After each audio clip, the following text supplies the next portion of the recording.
Hello viewers, গল্প অভির আড্ডায় আপনাদেরকে স্বাগত। আমার কন্টেন্ট যদি আপনাদের ভালো লেগে থাকে তাহলে অবশ্যই লাইক, শেয়ার, সাবস্ক্রাইব করতে ভুলবেন না, কারণ আপনাদের সাথে আমায় অনেকটা পথ চলতে হবে। আপনাদের ভালোবাসা আমার একান্ত কাম্য।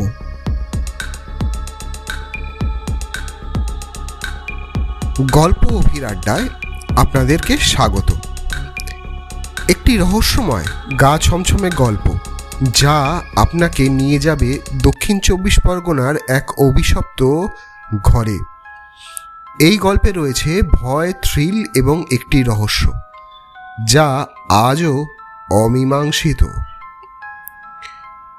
ঘোষপাড়া নামক এক পুরনো গ্রাম, যেখানে একটা ভাঙা ঘর আর যার ইতিহাস ভয়াবহ ও রক্তাক্ত। 3 ভাইয়ের আত্মহত্যা, অন্ধকার সত্য যা শহরের এক লেখক আবিষ্কার করে ফেলে, যে খুঁজতে গিয়েছিল নিস্তব্ধতা আর অনুপ্রেরণা, কিন্তু পেয়েছিল 3টে ছায়া আর এক অভিশপ্ত ইতিহাস।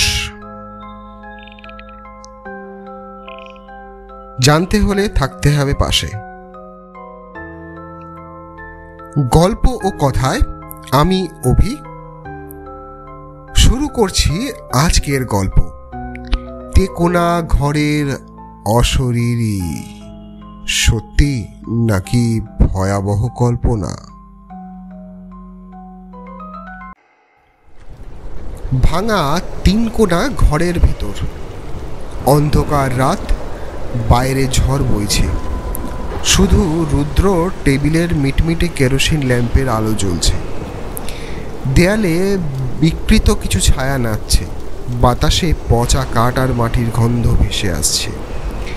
গ্রামের ভেতরেও কিছু জায়গা থাকে যেগুলো মানুষ শুধু এড়িয়ে চলে, কারণ ওখানে গল্প নয়, রাত্রের নিস্তব্ধতার সাথে হেঁটে চলে ভয়। আজ বলবো এমন এক ঘরের কথা, যার গঠনই অস্বাভাবিক। 3 কোণার এক পুরনো ভাঙা ঘর, আর সেই ঘরের ভেতরই আজও বাজে ঝংকার। কিন্তু কিসের আওয়াজ? দক্ষিণ 24 পরগনার এক পুরনো গ্রাম, ঘোষপাড়া। গ্রামের প্রান্তে দাঁড়িয়ে থাকা একটি 3 কোণা ঘর। সেই ঘরের পাশ দিয়ে কেউ রাত্রে যেতে চায় না। 1987 সালে ওই ঘরে একসাথে 3টে মৃত্যু ঘটেছিল। 3 ভাই একই রাতে আত্মহত্যা করেছিল। লোকের মুখে শোনা যায় ঘরের ভেতরে নাকি রাত্রে আজও তাদের কান্না আর দৌড় বেরোনোর শব্দ শোনা যায়। শহর থেকে আসা যুবক রুদ্র, পেশায় লেখক। রুদ্র এসেছে এই গ্রামে তার নতুন উপন্যাস লেখার জন্য। সে জানতো না তার ভাড়া করা এই ঘরটি সেই 3 কোণা ঘর। প্রথম রাত্রেই সে টের পেল ঘরের এক পাশে যেন কেউ বসে আছে, চুপ করে, নিঃশব্দে, তার দিকে তাকিয়ে। রুদ্র ডায়েরিতে আঁকাবাঁকা হাতে লিখছে, ফিসফিসানি থামছে না। ছবির কথা সীমানা থাক, এরা শুধু ঘরে নয়, এখন আমার মাথার ভেতর। হঠাৎ দেয়ালে পুরনো কাঠের ঘড়িটা কাঁপতে থাকে। কাঁটা থেমে যায় রাত 3টেতে। এক টানা ঝংকারে পুরো ঘর কেঁপে ওঠে। রুদ্রের রক্ত জমে যায়। দেয়ালে ছায়া, অথচ কেউ নেই। একটা পুরনো কাঠের ঘড়ি, রাত 3টে বাজে, যেটা নাকি 33 বছর ধরে বন্ধ ছিল। ল্যাম্পের আলো আচমকা নিভে যায়। অন্ধকারে রুদ্রর পেছনে শীতল নিঃশ্বাস লাগে ঘাড়ে। সে ঘুরে তাকায়, কিচ্ছু নেই। না, মনের ভুল হতে পারে। কিন্তু দেয়ালে 3টে লম্বা ছায়া, একজনের হাতে দা, একজনের গলায় দড়ি, একজনের মুখে বিষের বোতল। ছায়াগুলো যেন ক্রমেই গাঢ় থেকে গাঢ় হচ্ছে, ঘরের কোণা থেকে কোণায় ছড়িয়ে পড়ছে।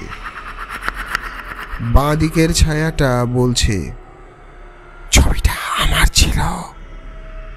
ডান দিকের ছায়া বলছে, মিথ্যে, বাবা দিয়েছে আমায়। মাঝে যে ছায়া, সে বলছে, চুপ কর, আরেকজন এসেছে, তাকেও নেব। রুদ্রের ডায়েরিতে লেখা পাওয়া গেল, ঘরটা আমাকে মনে হচ্ছে ছাড়বে না। আমি বুঝতে পারছি এখানে কেউ আছে, কিন্তু সে মানুষ নয়। গ্রামের বৃদ্ধ কেষ্টদা জানায় অতীতের কাহিনী। 3 ভাই জমি নিয়ে মারাত্মক বিবাদে জড়ায়। এক রাতে 3 জন একে অপরকে খুন করে। তারপর থেকেই ঘরটি হয়ে পড়ে অভিশপ্ত। তেকোনা ঘর কেউ ভাড়া নেয় না। একটা রাত রুদ্র ঘরে বসে লেখার সময় আচমকা দরজা বন্ধ হয়ে যায়। দরজার ওপাশ থেকে ভেসে আসে, আমাদের শেষ করে দাও। সে দেখে দেয়ালের ছায়ায় 3টে অবয়ব একসাথে এগিয়ে আসছে। রুদ্রের হাত নিজে থেকেই ডায়েরিতে লেখে, ঘর ছেড়ে যাওয়া যাবে না, ওরা চায় সঙ্গী। হ্যাঁ, আমি রাজি। তার চোখের মনি অস্বাভাবিক সাদা হয়ে যায়। হঠাৎ দরজা খুলে যায়, কিন্তু রুদ্র পালায় না। সে মাথা নিচু করে ঘরের মাঝে দাঁড়ায়। 3 ছায়া তাকে ঘিরে ধরে, ধীরে ধীরে মিশে যায় তার শরীরে। শেষ মুহূর্তে রুদ্র মুখ তুলে তাকায়, চোখ দুটো সম্পূর্ণ কৃষ্ণবর্ণ। ভোরবেলা গ্রামবাসীরা জঙ্গলে অচেতন রুদ্রকে পায়। হাতে শক্ত করে আঁকড়ে ধরা ডায়েরি, শেষ পাতায় রক্তে লেখা, আমি এখন এই ঘরের 4র্থ ভাই, আমাদের গল্প শেষ হয়নি। সেই 3 কোণা ঘর আজও 24 পরগনায় দাঁড়িয়ে। স্থানীয়রা শপথ করে বলে, রাত্রে এখানে 4 জনের ছায়া দেখা যায় জানলায়। তুমি যদি সাহসী হও, একবার গিয়ে ঘরের দেয়ালে কান পেতে শোনো। তারা আজও বলে, জায়গা হবে না, কাউকে ভাড়া দেব না, যারা আসবে তারাও থাকবে চিরকাল।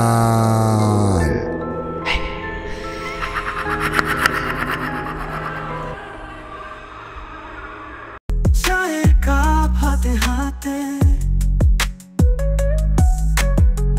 গল্পের কথা চলতে থাকে,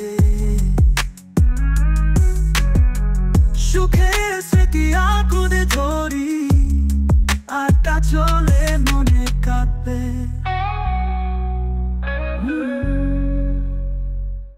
গল্প ফিরাটা, স্মৃতিরা যেন প্রথম, এত সোনালি মুহূর্ত, দূরে থাকে না কষ্ট।